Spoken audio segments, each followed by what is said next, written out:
The Battle of the Bees.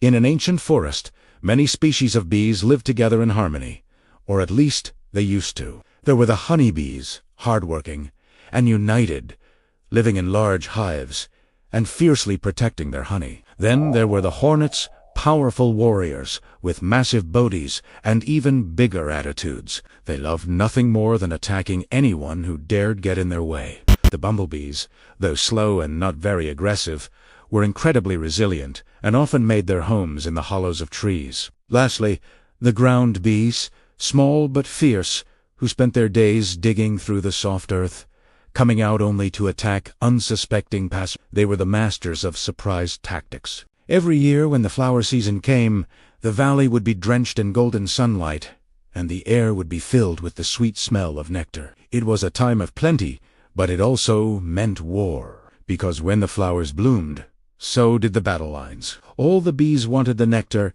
and only the strongest would claim it. And this year the prize would go to whoever could defeat the others.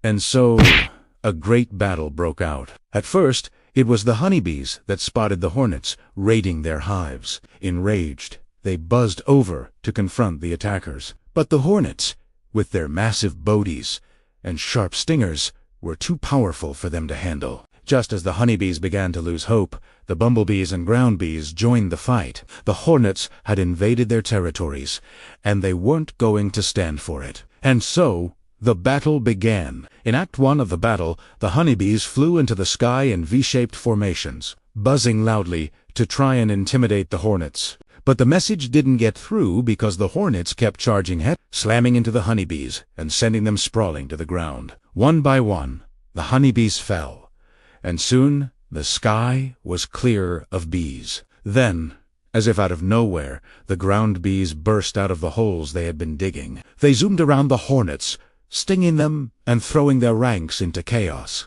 Seeing their comrades fall, the honeybees rallied together again, joining the ground bees in their assault on the hornets. Act 2 was all about the aerial skirmish. With their thick fur coats, the bumblebees were a little slower, but their stingers were strong, and they pushed forward relentlessly. Many hornets were forced to retreat, but they soon found themselves under attack by the ground bees, who had anticipated their every move. As the battle raged on, the tide began to turn. To make matters worse, the hornets' numbers were dwindling fast. The heat was getting to them, and their heavy bodies were starting to slow them down. It was then that the honeybees deployed their last resort tactic, the heat swarm. Hundreds of them would surround a single enemy, vibrating their wings at high speed to generate heat. The hornets, already exhausted, could do nothing to stop them. One by one, they collapsed from exhaustion, giving up the fight. After hours of fighting, the hornets were forced to retreat. The surviving bees had suffered heavy losses, but they had won.